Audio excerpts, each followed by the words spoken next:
Hey everybody, welcome back to the channel. Welcome back to another video. All right, so this video is going to be about me, which car am I going to go next, and kind of like where I'm at right now with my thinking.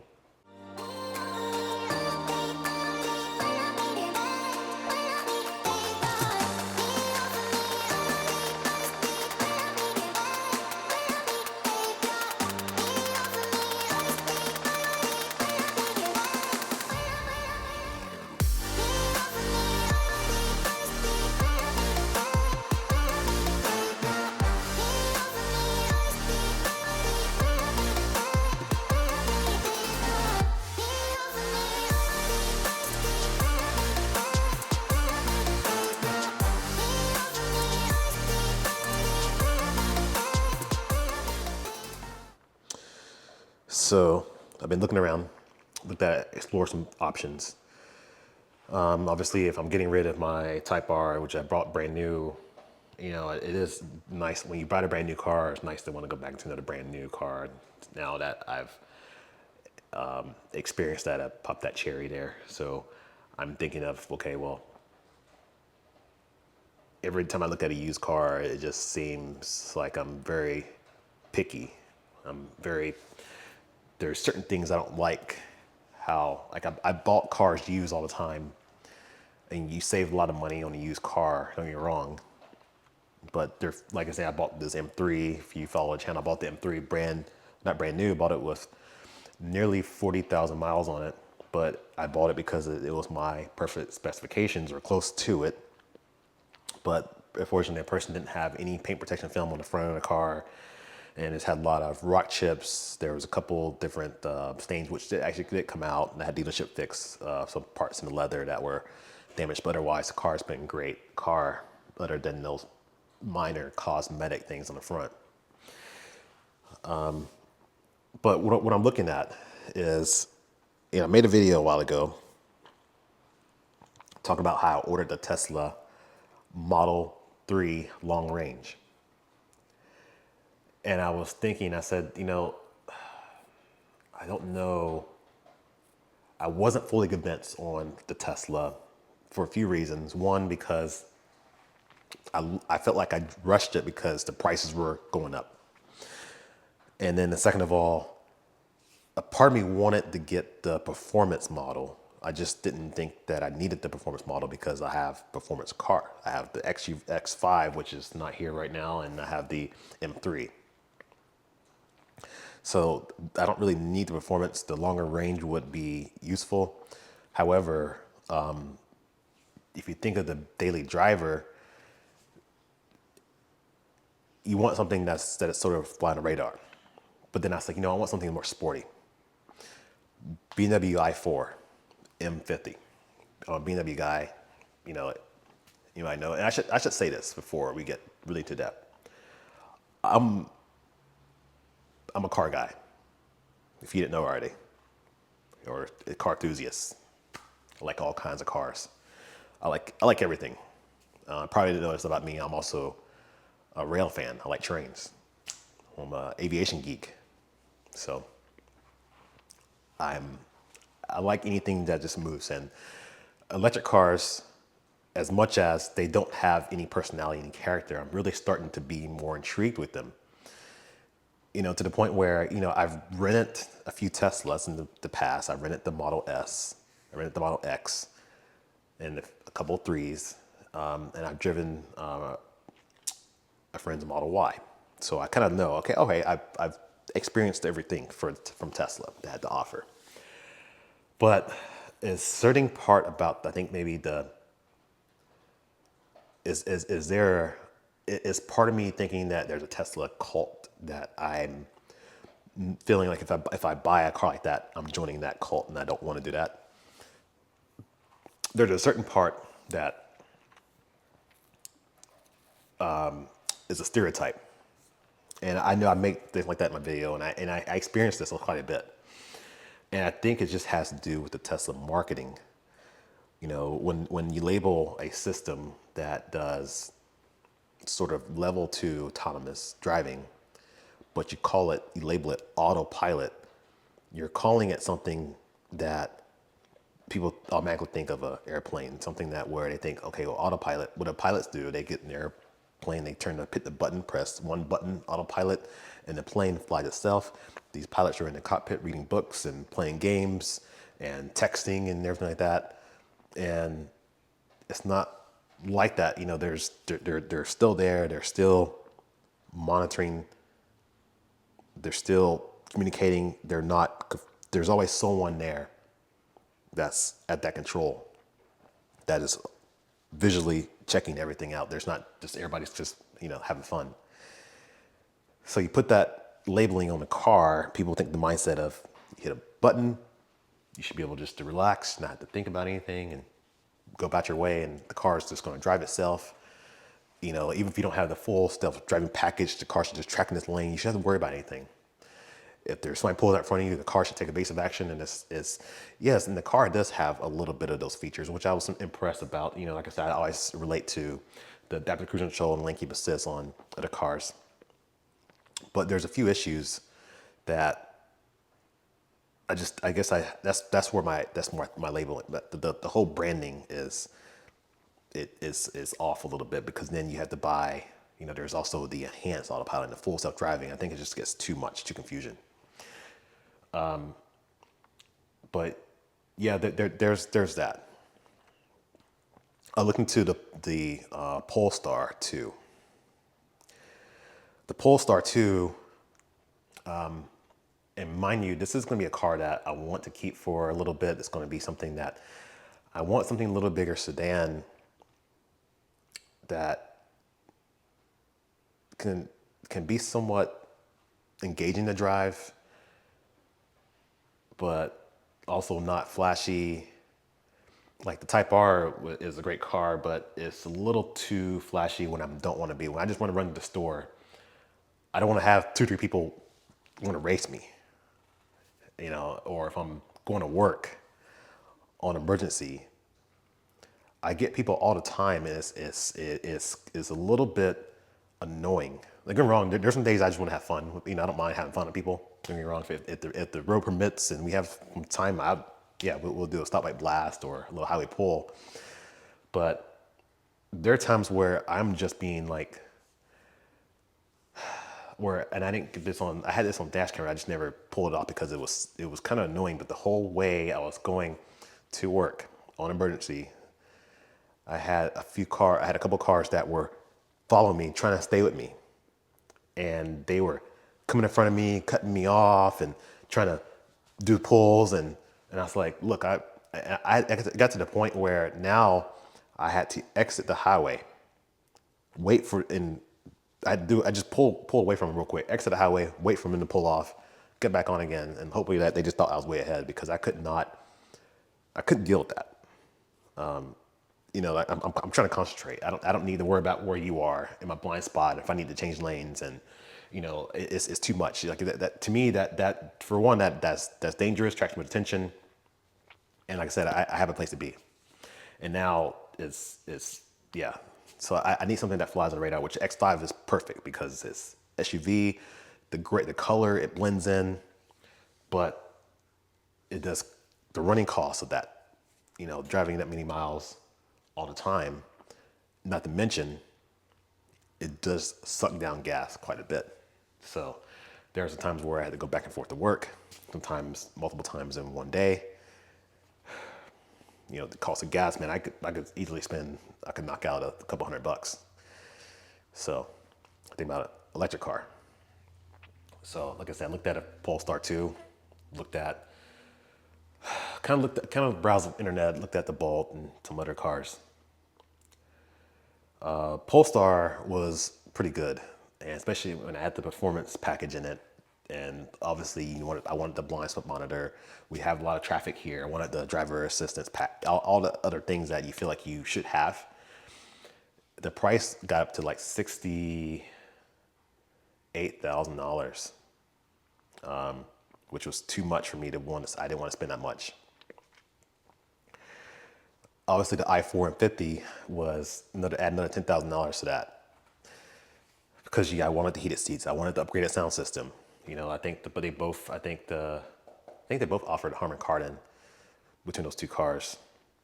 If not, the Polestar had the Bowers and Wilkins, but I'm pretty sure I think you get to pay extra for both the upgraded sound system. You get to pay extra for like heated seats, and then you get to pay extra for the blinds, the driver assistance stuff. The prices went up. I didn't know what else to do, so then I start thinking to myself, okay, what happens in those days where I gotta go back and forth to work? What happens in those days where if I say, I want to build a family in the car, we're going to take a trip somewhere, or if I'm going to go, or I need to stop and charge. Too many issues right now with third-party charging, where I just feel like with Electra America, all those charge points, I don't think those chargers are reliable enough for me to switch over to electric at this point, to where I want to get an electric car with that type. However, this brings me back to my point of Tesla. Tesla has a reliable network. And this is what sets it apart. The Tesla is, they have the market locked down with their supercharger. If they unlock this to everybody else, I feel like their sales wouldn't be as strong as they are now, because I'm sure there's other people out there like me who are thinking they want to try a different electric car, but they just want that reliable supercharger network. I'm not saying that you rely on it, because you should charge at home. You leave your house with a full charge, and then you never have to do it. And like I said, that works fine for a 9-to-5 job where you can go back home. But for someone like that's on call, that you might have to go back and forth a few times, where you might not be able to just park your car for 8 hours and charge it. I might be called for something else. So I went back and I decided that I wanted to get went back on the Tesla website and looked around. I said, okay, well, should I get one? And the price now up of performance was what I was going to consider paying for the long range.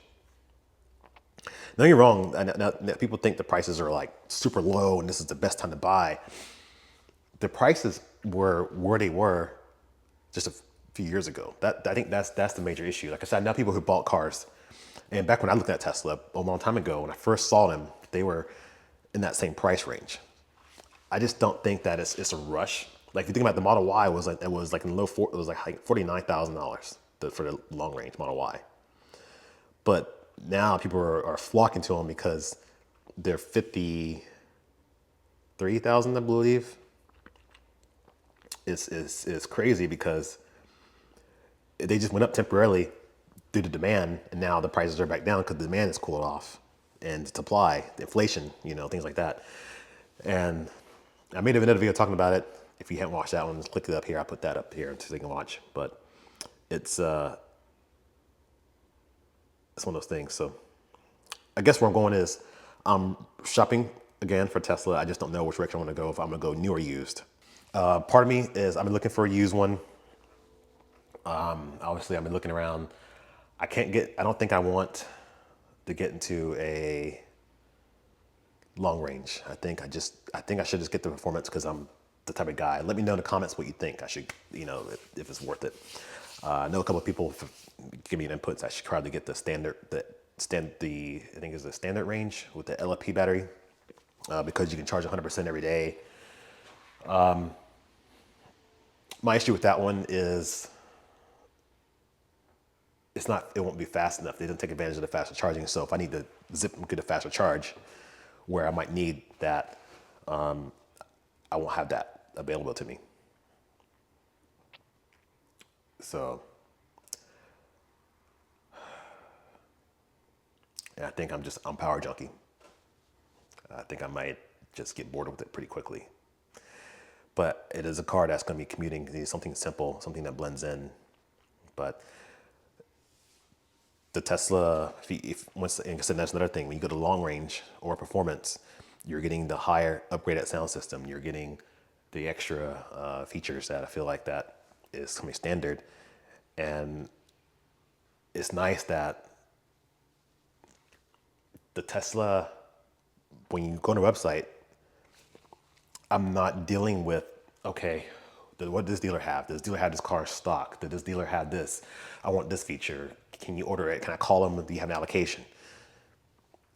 This is something where if I'm looking for a daily, now if I'm looking for like my car, like an M3 or something like that, it may be a little bit sort of the phone for the chase, right? But right now, I don't have time to deal with that. I've been dealing with that, deal with the Type R, deal with Lexi's car, with the X3 and 40. And I think I just want just something just straightforward. So I've looked around on CarMax and Vroom, Carvana, obviously AutoTrader and Cars.com, trying to find used cars, look at used Teslas and things like that. And their prices are still sort of high for me. Seeing like $47,000, $48,000 for something that's already a couple years old and it's got 20, 30,000 miles on it. I found a couple with 1,000 miles, but I don't know, like, if you think about it, they're way out of state. So it's like the car is already $49,000 or $48,000, so 49. That's okay. Then I spend another $1,500, $2,000, depending where the car is at for shipping. So then I'm at, let's say $51,000. And then you think about it for 2021 or 2022 with miles on it, that I don't know. For me, I want to do paint protection film on a car. Teslas, I think, should have a PPF on the front. And some owners didn't do it. I'd rather just have that. I don't want to deal with paint issues again, especially for a daily that's going to be utilized quite a bit. So I'm thinking I don't want to deal with it unless I know for sure. Now, I've seen some private sales who have the PPF, who have that stuff done, but they are commanding a high price, like $60,000. And some of them have purchased the full self-driving package, and I don't know if they pay the $12,000 or the $10,000, whatever it costs. But that's unfortunate because you can't add that $10,000 directly to the cost of the car. Just like any other feature in the car, as the car depreciates, those features should appreciate. Let me know if you agree, disagree. But if I buy the M3 and I add in the LED headlights and add in these features, if you go to Edmunds, when you do the breakdown and you start clicking your features, those features, the navigation, all that stuff, those features aren't as valuable as it was. Like, it's not gonna be like, oh, you had this feature now, let me add $1,500 because you paid that much. You add the LED headlight package, let me add $900 to that. No, those headlights may be now worth $300 because the depreciation with the car. So the full self-driving package, although it may be valuable to some, I think that it should be depreciated appropriately with the vehicle. So I don't see much value in that. And like I said, I don't stand paying $60,000 for a car more.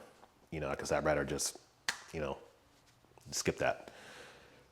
So that's where I'm at right now. Let me know what you think on the Tesla. If you have a model, and this is a Model 3, by the way, if you have a Model 3, if you're new to the channel, this is a car channel. I am, like I said, 100% car enthusiast, pro gasoline cars. So this is something new for me to jump over to electric. But let me know if you like your electric car, if you're like me, if you switch over, and tell me if you think, I don't know.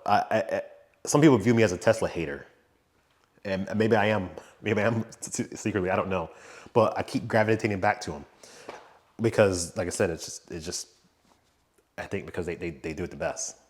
Not saying that the other ones aren't good, but I think until the charging network gets better to where I can explore other cars. Like I said, I don't really need the M50. I think I just want it just for the fun. But yeah, $50,000, 53.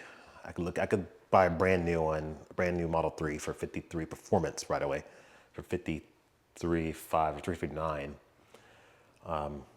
But I don't know if I want white because everybody has white. And much as I know that Teslas don't, you want to buy a Tesla to stand out, I don't know if I want the blue or the black. White interior is a must. Let me know. Let me keep you updated as I go. This is a lot to take in, because I need to get a home charger installed. I don't know what I want to do. Wall charger, should I keep the mobile? Should I just get a NEMA 1450 in here in the wall? Help me out. Wall charger, NEMA 1450, which one works better for you? The car will sit outside. It is raining right now, so the car will sit outside and will be charging in the rain. So I don't know if the mobile connector is rated for water. I think the wall charger is. Obviously not submerging, but at least if it's connected and things like that, I'm sure somewhat protected. All right, so, but yeah, I'm thinking about, yeah, one of those colors. Probably blue or black, white interior, performance.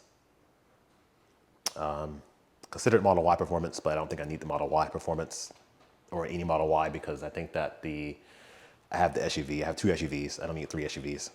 So let me know.